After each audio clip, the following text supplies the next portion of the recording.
Thank you for joining us and welcome. Good morning, good evening, good night, wherever you happen to be in the world coming to join us for today's webinar. I'd like to go over a couple of housekeeping notes for today's event. But first, let me introduce myself. My name is Shoshana Freisinger, and I am your representative AACE Technical Board host for today, and I'm happy to be here with everybody. The presenter, who I will introduce shortly, will be taking questions. If you have questions, please include them in the chat, in the Q&A box.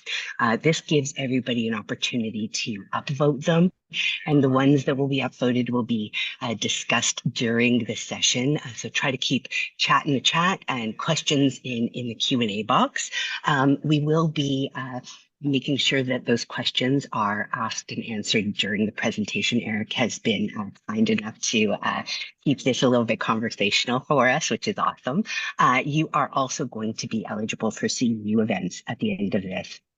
But you won't see that come through for about the 48 hours or so. So give it a little bit of time. So let's just talk about today's webinar. Today's webinar is Earned Value Management. We're going to be reviewing an overview. It's sponsored by CMC Project Solutions. And let's talk about Eric. So Eric Costantino is the chairman of AACE's Arkansas chapter, a section president, which is good. I love that. Thank you. And he's also the VP of CMC Project Solutions. And they are an Oracle partner and Primavera reseller. So in all of that context, he's an EVM expert. He's got 20 plus years of experience, primarily in that, complex project controls. He really specializes in cost estimating, scheduling, delay claims, forensic analysis, and of course, contract management. And he provides expert consultation for multi-billion-dollar portfolios. And of course, he's Oracle P6 certified as a consultant and instructor. So without any further delay, I would like to turn it over to our presenter, Eric. Thank you. Thank you, Shoshana. I appreciate that introduction. It was awfully kind and probably a mouthful to spit out, so I appreciate that. Again, my name is Eric Costantino. I'm the VP of CMC Project Solutions. I appreciate everybody taking the time out of their day today. This one should be a good one for earned value under project controls.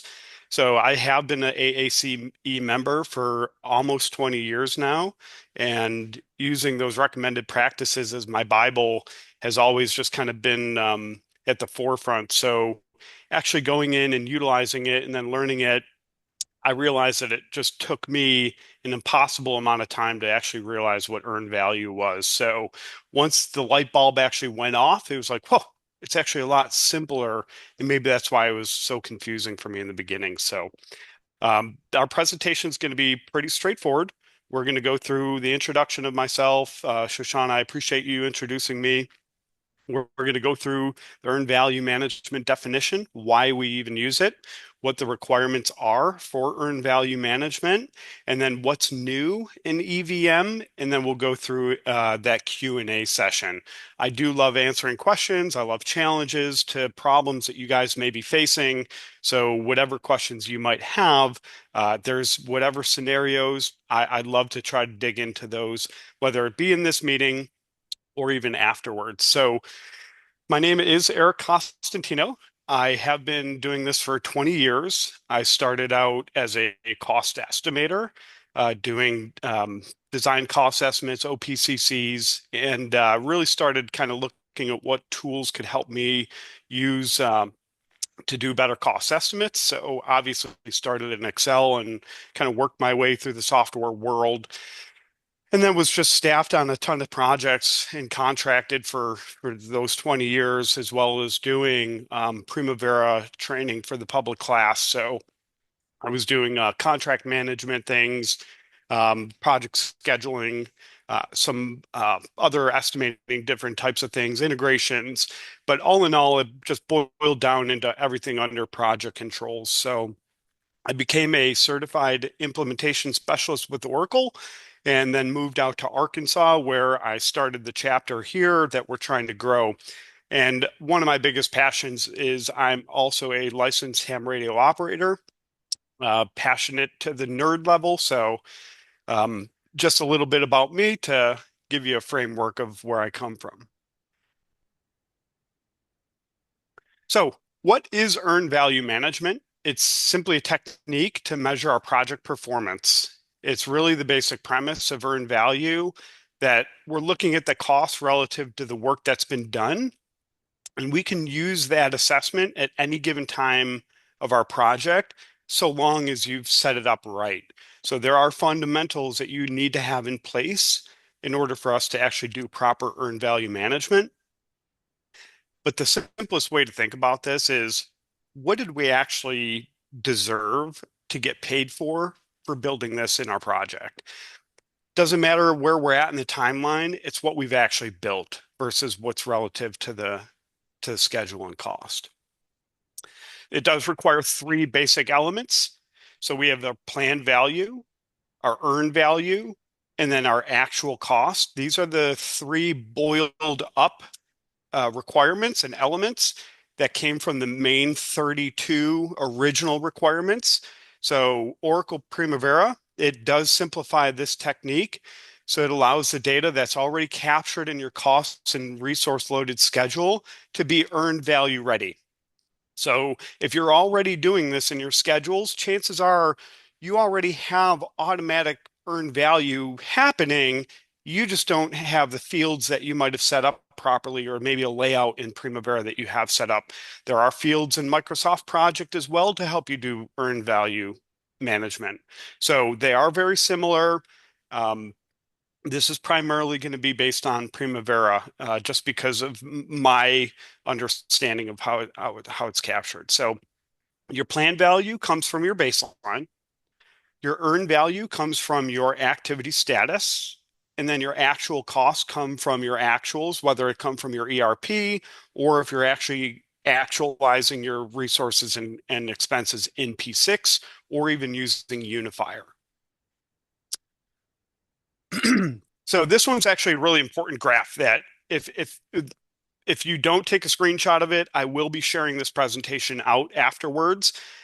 Looks a little confusing in the beginning, but let's just quickly go through this. So if we see we've got our money over time, very simple to understand. And let's say that this is our data date, today's date. Okay, so we have our three main values of the actual cost, which is higher than our planned value, and our earned value. And so you'll see we have a little key here on the right. This is our schedule variance, and I will have terminology for everybody at the end of this slide, so that way you'll at least see what these different terminologies are and what the formulas are.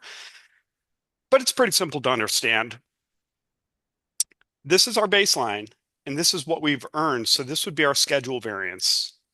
This is my earned value, and this is my actual cost. So this is going to be my cost variance. And then right here, where my actual cost is to my estimate at completion, is going to be my estimate to complete cost. You also have this variance at completion, where we can look at what our budget at completion was versus our estimate at completion. And that's really what's going to tell you how far you're off. And when it comes down to a project, it all boils down to the money. That's the most important thing to anybody who's in charge of that project, is what is it going to cost? So for us as project controls, we should be able to have a quick technique that just can answer that question without even needing to do any work. So long as you guys have set up those elements in Primavera or whatever schedule software that you're using first. So Eric, may I yes. interrupt? It looks like your mouse might be moving on a different screen. We're getting a couple of folks asking where you're pointing to on the slides. There we Okay. go. Thank you so much. So you guys see this, okay, on this earned value graph? I'm sorry. So I was using my other screen with the same thing. all, So all good. really, Yeah. and I appreciate that call out. So the more important thing is just really understanding how all of these different elements are supposed to be calculating. And then we have all of these fields just automatically in Primavera that we could just pull up into a layout. And so we're going to be going through those layouts as well. So that way we'll be able to see all of these different values and then really go to the next level and see what we're supposed to do about it. So there's the analysis side of saying, oh, wow, we're ahead or behind schedule. And then you're supposed to do something about it. And that's what we're really going to want to get into down in this next presentation. So I did promise this was going to be a simplified example.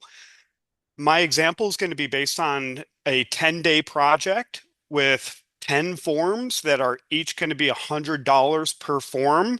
So if I take a look at this from a schedule perspective, this is going to be a 2-week schedule with weekends not as non-work days.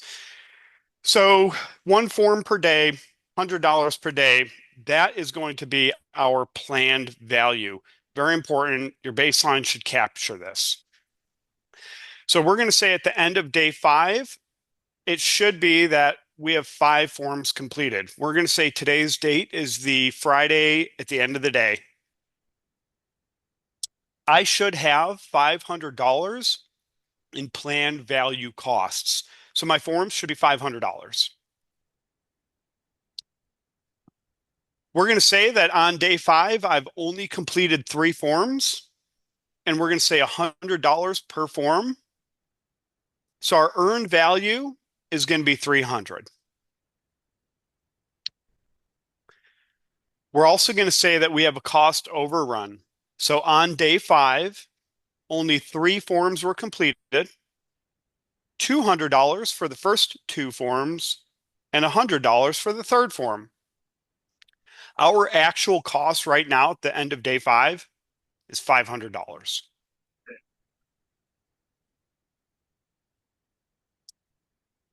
Okay, so now we already have our variables for earned value. Literally that simple. So, and just to go back, that's all we needed to get our earned value variables. That's it. So on day Eric, 5, yes. yeah, before we move on, and there was a question about whether schedule variance should be a measure of time. And yeah, we've had these concepts before where we're working in I already Primavera, know but the answer to this. I figured you did. The answer is no. This is a cost-based metric, and I need everybody to remember that statement. Okay? This is a cost-based metric, not a time-based metric.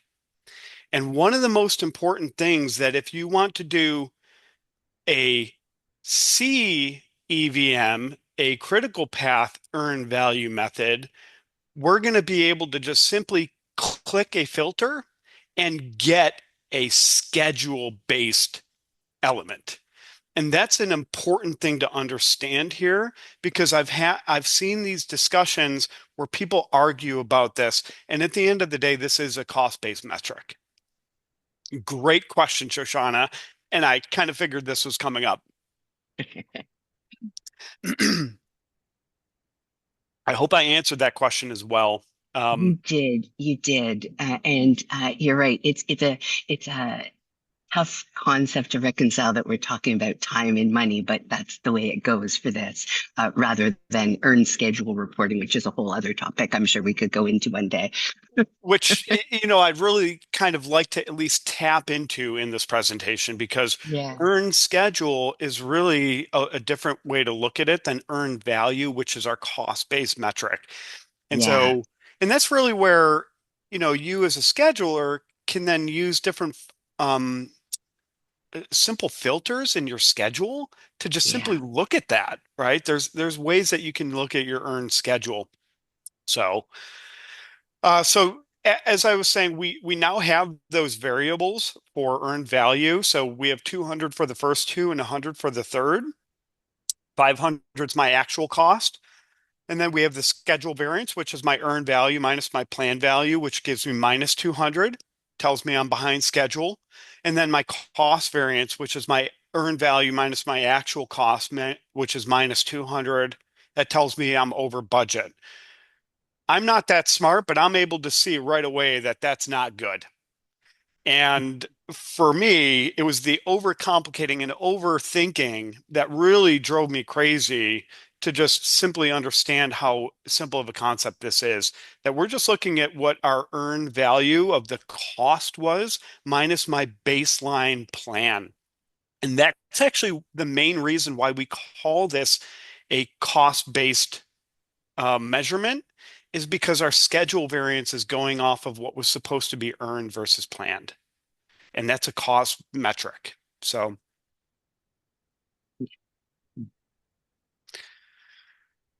okay, couple major important requirements. In order for you to even do earn value if you're using the software. So you need to be set, you need to split the duration from the percent complete. That's the first order of business. So you can only calculate that when the duration of the activity is separated from what is percent complete and performed. That is the main point of our measurement. We're seeing the number of days that we have out of our total activity versus the completeness of that work. So you got to split the two. In Primavera, there's a simple setting that you would just switch the percent complete type from duration to physical.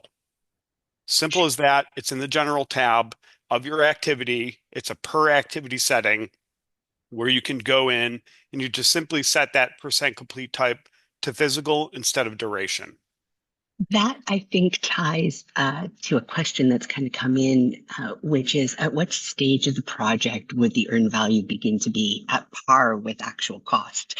Um, Okay. yeah, Every project is different. right.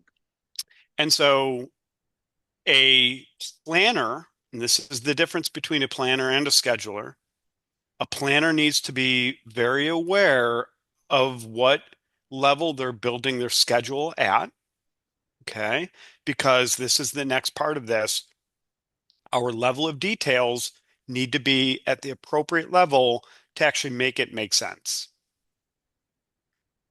Yeah, Planning ahead and making sure that if you are going to be doing earned value, that you know everything about your schedule.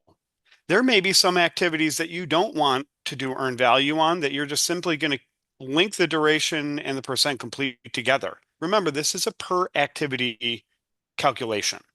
So I can have an overall schedule with only 50% of the activities that have these variables set to be able to calculate earned value on. But it just makes sense that if you go and set those as the default for your projects, AKA your templates, once you generate and you seed a new project from those different types of templates, those will have these fundamentals already ready. Then the next part of that is standardized procedures. I'm going to like highlight this, underscore it, exclamation point.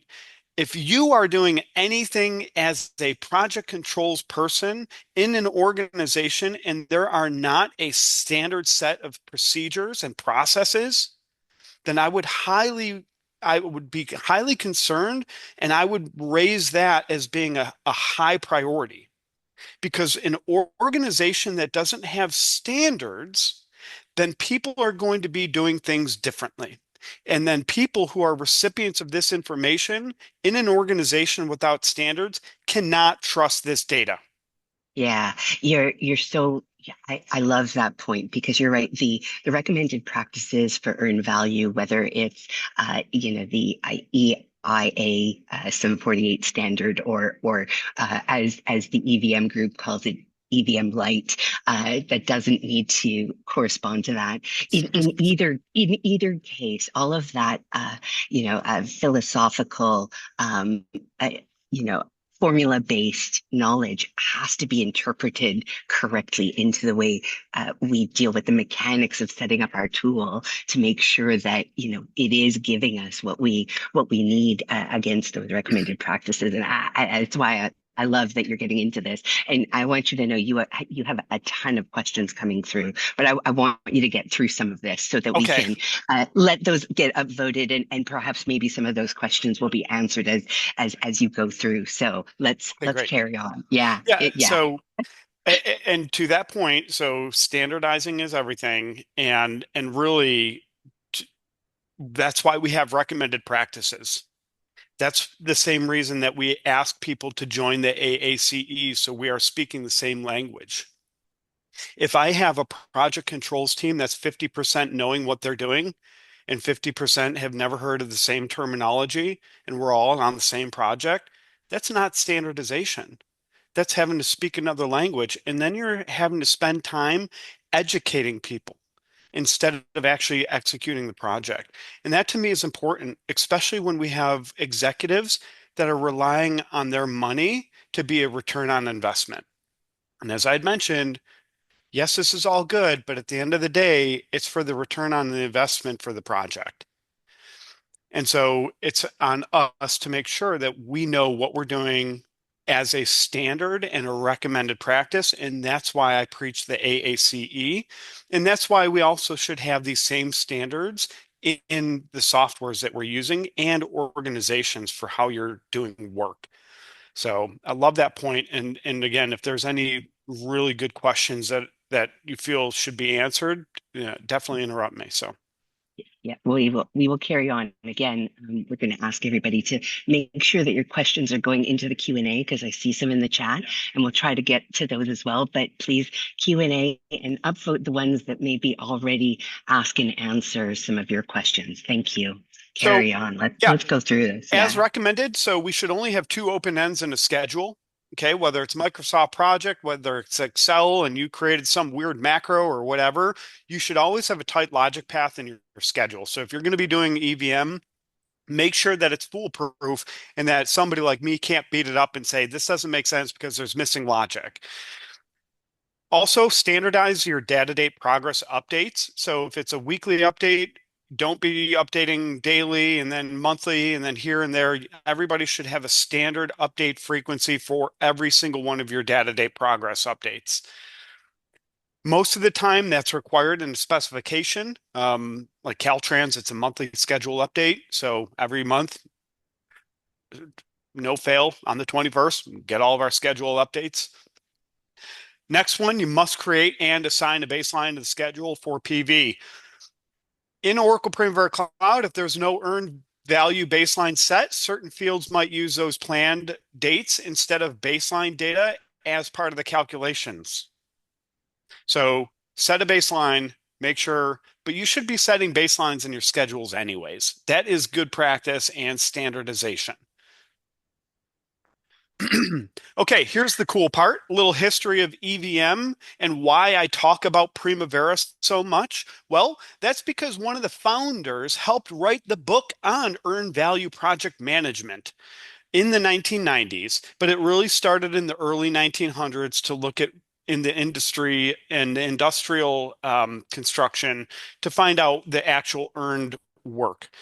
Then through the 60s, went to the DoD. They formalized it, created like 32 points and elements to be able to do. And then there was that CSCE mandate, and that was really setting the standard for earned value in the government. And then start rearing its head towards the 1990s. We start seeing the scheduling applications, commercial popularization came out, and that's where the book of Earned Value Light was really written.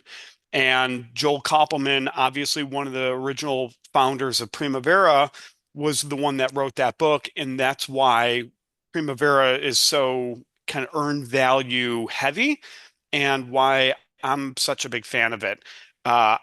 You can convince me of other tools that can do it. Awesome. But I've always just been a big fan because of this original history, getting us to the ultimate present day that it's now formalized as a global industry standard for the ANSI 748. So it is now used worldwide. I think it's phenomenal. One of the things that I do want to do, though, is at this point, I want to go in and at least show the recommended practices for the required skills and knowledge of earned value management. This is going to be important because this ties into my overall presentation. So this one is the 81R-13 required skills and knowledge of earned value management. If you are in project controls, if you're an estimator, your scheduler, your document controls, contract manager, change management, you're in claims, these are all kind of our reference documents, our standards. So the most important thing that I really wanted to go through was really just these recommended practices and the minimum requirements. So on the recommended practice, we discuss here the following areas of the life cycle of a project that we should be considering into our overall project: the organization, planning and scheduling, account considerations, analysis, and then revisions. We also have then the practitioner and what the organization is supposed to be doing, how they're defining it under, and this is from the planning and perspective to me, understanding the WBS and the plans, whether it's in different stages of design, and knowing and kind of having a futuristic thought for what's coming and how you're going to be building it.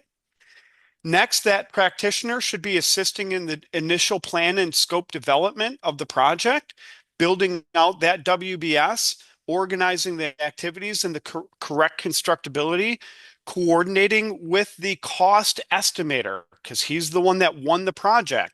So he had a methodology of cost to build the schedule, and that should be discussed in this phase.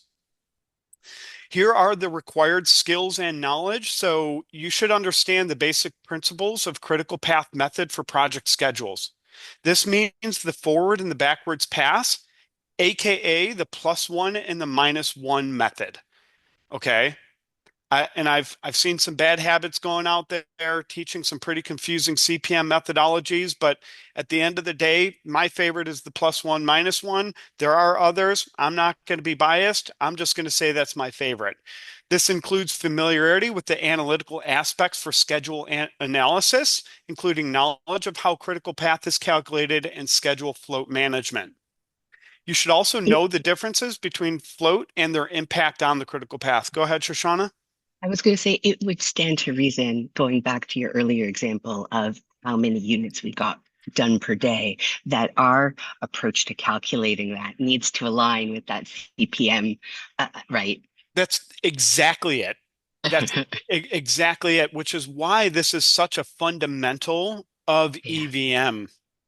So you should understand basic estimating approaches, right? You don't need to be a cost estimator, but you should just at least understand those from a high general level, because you're going to be working with estimates as a cost engineer, right? A cost engineer's main duty is to control the cost through the entire life cycle of the project.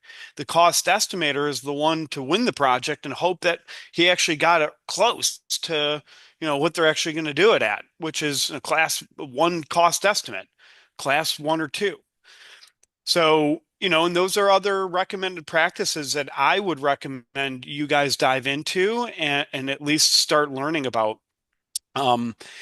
You should be able to develop time phase cost and schedule estimates, understand the list of deliverables and milestones for the task or a project, understand that the PMB is developed through the assignment of budget and resources to work scope, right? So if you're doing your indirects and your directs and your resources, which are your materials, labor, and non-labor, all of that should be properly assigned in your schedule. You should understand. Go ahead. I was going to ask, it would also stand to reason that you need to understand the rules of credit for how these are, planned to be expended over the project. And I would assume that handling of those different elements would be different from the rules of credit and setup, correct? Yeah, that is Yeah. correct. Because not everything's linear. And that's assuming that we are saying that every project is the same. And all of us know that every project is extremely unique, including how credits are.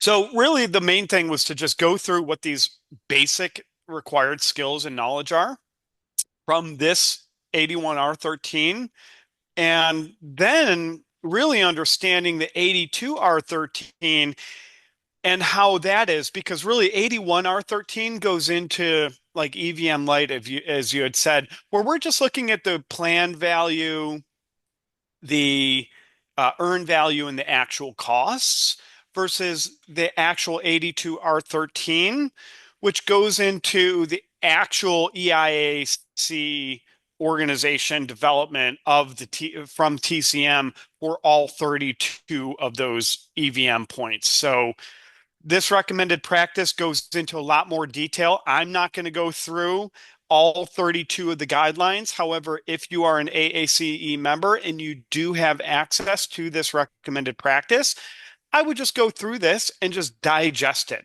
because these are the original 32 points from the US government that were defined and then really built out. And we can see these are very familiar elements. Defining a work breakdown structure.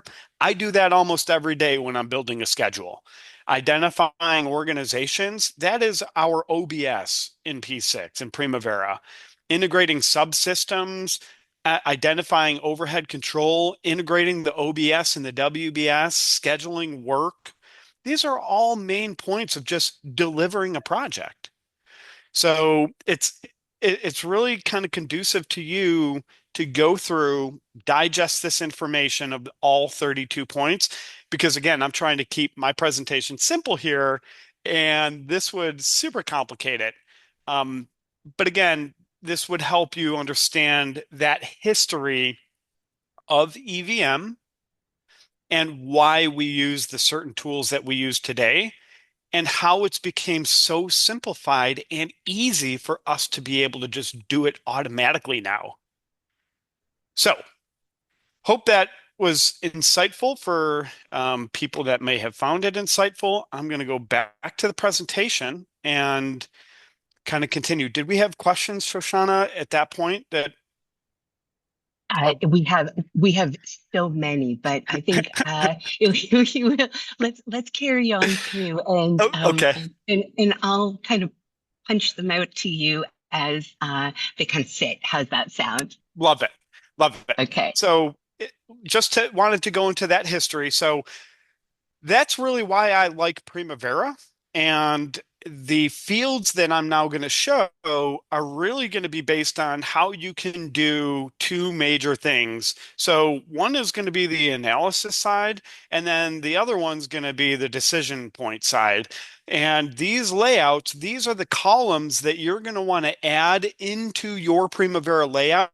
And if you're using Microsoft Project, there's very similar columns. And if you're using Oracle Primavera Cloud, OPC, there's very similar columns. It's just named, they might be named slightly different, but I think these ones are all the exact same.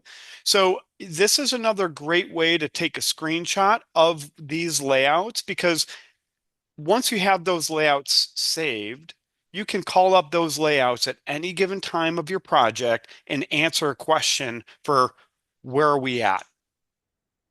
It is the closest thing to a crystal ball that you have to telling the future of your project right here. We don't have fortune tellers in our world. However, we do have these techniques. And to me, if you have a schedule that has a good forecast built into it, this is your crystal ball.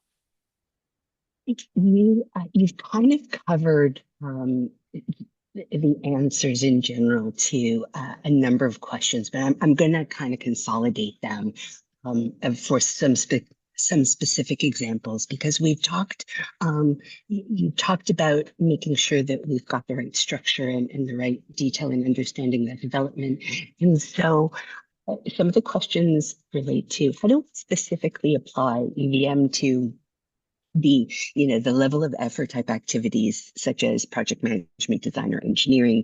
And when we're talking about the construction phase, would we want to correlate that cost back to our man hour effort somewhere, right? Somewhere there should be some columns that help us tie that back to measuring, and as you say, those quantities from estimating. And so with that, two sort of extra nuances. Um, uh, owner versus contractor representation of EVM. And if the owner specifies a certain level of schedule to be built out, for, what, how do we kind of connect the dots there? And how do we deal with changes as we're moving through that baseline for EVM? Mhm. Okay, so as far as the owner versus contractor dynamic, so Mhm. the owner reigns as king, right? They are funding that project. Their specifications may or may not detail out at what level of detail. However, I have seen a ton that just say you must use Primavera or equal. Yeah, And if it's or equal, it needs to get approved by the resident engineer. And right, so in those situations, I want to say the owner oftentimes actually shoots themselves in the foot by not having language in their specifications for level of detail in their construction schedules. There have been instances, and this is why I don't like blanketing, like saying, oh, well, this is what I see in general, because then there's other owners and agencies that say, if we have thresholds, we issue a special condition specifications that has these requirements in detail for what we expect from the contractor to be submitting as far as level of detail goes, earned value to what we're actually going to pay for their completion because their pay scale is going to be based on what they actually complete on the earned value level. And so when they're using the schedule for payment requisition, that becomes a whole different new ball game. And owners are starting to realize this, that they can embed these little instances in special conditions, and we don't see them on projects that are under like 5 million.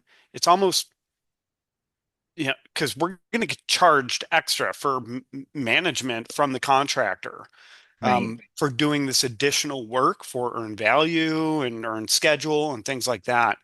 It, and so would it be worthwhile then coming back to this slide because this is really important and uh, Good from news my is, experience. the Right, good news right. is Like, yeah, I'm going to show this in Primavera, the yeah, actual layouts and the values of our example. So that way we can actually just see it at the simple level. But again, whether it's a barbecue grill that I'm setting up and I'm supposed to grill and get it ready by 6 p.m. tonight for dinner, or the um, billion-dollar convention center project in LA, right? It's the same fundamentals that are going to apply to both. yeah. Perfect. Yep. So, and like oil refinery, the plant turnaround projects, they schedule like 30-minute shutdown windows and they schedule minute to the minute. They don't have time to just go, they have automated earned value reports that are just generating as they're updating schedules. You can integrate with Power BIs or analytic tools that can automatically do these and pull um, these data elements out automatically. I'm just going to show them in P6 because it's pretty simple, but yeah, I figured that was going to be a heavy part of this. So first thing is you got to set your baseline. Excuse me. And then so your plan value cost column will populate after progress has been applied. I've definitely gotten this um, question before is why hasn't my PV populated? I've got a baseline assigned. You have to apply progress and then update your schedule. So here's that first layout. As we can see here, so here's those columns from the analysis one, the first layout that I recommended. If you want to take a screenshot of this, fine. Like I said, we're going to be sharing this with you guys. But automatically, I could just open this layout, and if I've got the data there, it's going to pop up automatically. And as you guys saw from this example, we didn't need much. We just had to update the schedule. So I've got my 10 forms. I've got my $500 plan value cost. I show my actual cost of $500. I've only earned 300 because I built only 3 forms that were supposed to cost $100. I've got my BAC.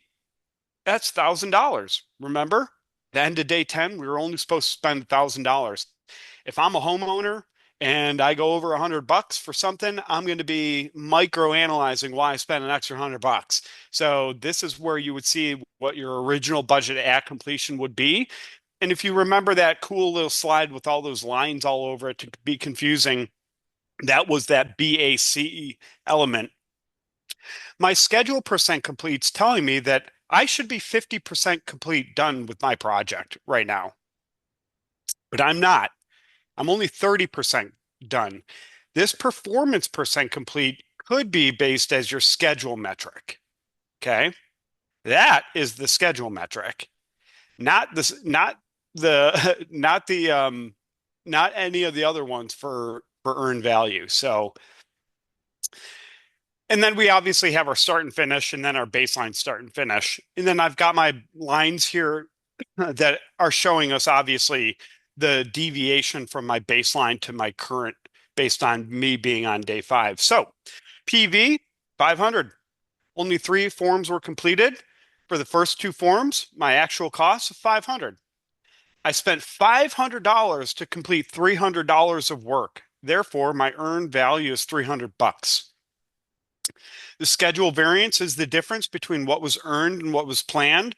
So EV minus PV gives me my schedule variance. And in our example, that $300 minus 500, I have a minus 200 schedule variance. So a negative number indicates that the project is behind schedule. Our schedule performance. So the baseline indicates that 50% of the work should be completed with only 30% of the performance percent complete. Our project is behind schedule. The cost performance baseline indicates that $500 of the work should be completed. As of the data date, we spent $500 to achieve $300 worth of work. We are over budget. Indexes. This is a concept that was actually really easy for me to understand by looking at a value of 1. Anything less than 1 is bad. Anything greater than 1 is good. And I'm like a red light, green light guy. So I just kind of framed it as I put 1 on the peak of a mountain. And if it goes to the back side of the mountain, that's bad. If it goes to the front side of the mountain, that's good. And it was just a visual for me to just really understand internally. But really looking at this, our SPI is 0.6. That's less than 1. You're on the back side of the mountain. That is not good. Yes, it says schedule performance index, but remember, this is a cost-based metric. My cost index, we also have a 0.6 value because my earned value divided by my at completion, my CPI is 300 divided by 500, giving me 0.6. So looking at this next, we have this layout to use the SPI and CPI to analyze the project. These are the columns that you can put into a new layout, another layout, where you can just simply open this up to analyze and see at a high level, of what your, let me go back, sorry, of what your CPI and SPI are. If you have a WBS, it rolls up to the WBS and then up to the project. That is the whole point of the EVM and being able to look at it at the individual activity and having it roll up to the top, every single element and layer. One thing I do want to point out here, so we've got 0.6, but then here's where we can see what my estimate to complete is, and then what my estimate at completion cost is. This can be changed. This is really based on a couple variables and factors that you have control of. And only you know how this is going to be controlled for your project. Every project's different. So that's why you're going to know, well, is it going to be based on my SPI, right? To give me what's left of the schedule, or my CPI? Or do I want to factor in both variables to tell me that I'm doing super poor and it's going to be really bad? Or do I want to say, nope, we've recovered the entire issue, now it's going to be $100 per form going on, which is where this is. So we don't have a risk anymore. Maybe that is the case, but this is where you can control it. So you have these four different types of performance factors in your WBS window in Primavera that you can set to be able to control how your estimate at completion cost is going to show. You can give you can give it a performance factor of 1. Remember our index is 0.6. So I can say 1 instead, and that's going to give us an optimistic result. I can say 1 divided by the CPI, which will be the most likely result. I can say 1 divided by the CPI and the SPI, which is actually, to me, the most realistic result if you haven't recovered that issue or the problem. Or you can create this custom performance factor. I can say 0.6 is going to be my continued performance factor, and that will automatically calculate that estimate at completion for you. And it will change based on what I choose here. So in Primavera, this is the window that you can go to in your WBS tab. It's not in your projects window. It's not in your activities window. This is in the WBS window. Because again, the WBS is a major function and element of EVM. So you'll go to your earn value tab, and this is where you can choose those different performance factors. And depending on what you choose, you will get a different outcome for your estimate at completion cost based on what you've selected. Okay. So this puts this control into the scheduler's hands if you know how to operate the program. Most people just keep it at 1 and say, yep, we know there's a problem and it's going to be, we fixed it. Just like we're showing on the third form. Like third form only cost $100. We fixed the problem. We're going to move forward with a 1 performance factor from now on. But this is how you will control how your estimate at completion is. Eric, Yes. a question that somebody has that could be related here in just working through that example, I think. Sure. How does the float on an activity affect that calculation? Sure. So right now, you guys, and I'm actually really glad you asked this. It doesn't. At the end of the day, it doesn't. But what happens when I group and sort my layout by float path? Light bulb. Why is that? Because now I can see the most critical path or chain of activities on float path 1 and what their roll up of their earned value is. And then I can look at float path 2, and maybe there's concurrent critical paths. Maybe there's jumbled intertwined paths. But when you look at it from float path, now you're going to be able to see your critical path and your earned value for all of those activities separate from your other activities on different float paths with different float values. What I like to do, because I do a ton of schedule reviews, manual deep dives, humans actually looking at the schedule, not running it through a software, and actually looking. And what I do is I'll group it by my float path order, and it may not be the most critical set of activities. However, they are writing the data date and they have a commitment on a forecast schedule to work on those activities. So Yeah. I'm anticipating on looking at the performance of their previous activities of those float paths that might not be as critical, but I know that those are chewing up months of float every time because they're just being forgotten. And so Right, right. why would we Yeah. pay for those activities if they're not getting executed and completed? And so that's where I think a major understanding needs to come that you have flexibility as a scheduler in these layouts to group and sort things differently to give you different answers. Yeah, in my mind, taking it back to the cost estimating, you know, world, the float it doesn't actually have any work associated with it. Yeah. It's like the time frame you've given yourself to allow you to complete the work. And so really when we're looking at earned value, it should be on the work, right? And On the physical on the work. work, on the work. And so to that point, when we're looking at the earned value on the work from a cost estimate standpoint, we're really just looking at how tight is my logic? Do I have activities that are broken down into appropriate level of detail? That and is this tied to where I'm not going to have major gaps or allow activities that have hundreds of days of float on my project? When this is very common. I do get schedules that I review that will have over 100 days of positive float on activities that are on the second, third, or fourth critical path or non-critical path. Sorry. Those activities that have so much float just don't, that tells me that the schedule doesn't have appropriate amount of detail in it.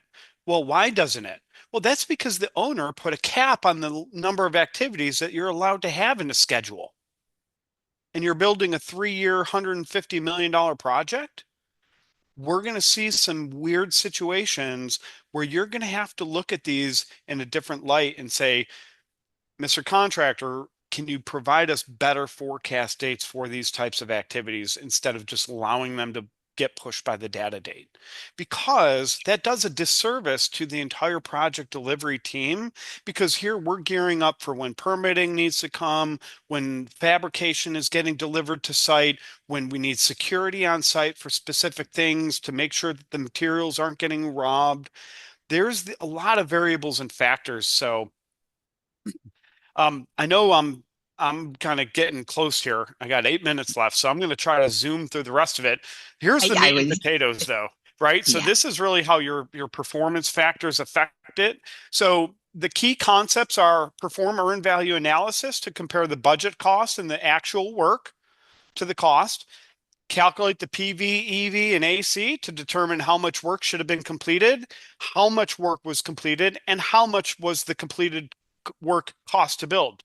And then use the estimate to complete to calculate the remaining cost of the activities in the progress will be. Couple cool things. P6 22.12 introduce earned value fields in the resource assignments window. Finally. So now we can have these columns in the resource assignments window instead of the activities window. You have your assignments percent complete, BAC units, BAC, estimate to complete units, estimate to complete, earned value units, and earned value. So just a little enhancement that was put into this version and every subsequent version. Next thing, we also have how earned value in Oracle Primavera Cloud works. So Oracle Primavera Cloud, OPC, this is the latest, most awesome release of Primavera's scheduling methodology that I've seen. It is a fully SaaS-based scheduling tool with a completely new user interface. So those that are traditional Primavera P6 users, you may not be familiar with how Oracle Primavera Cloud works.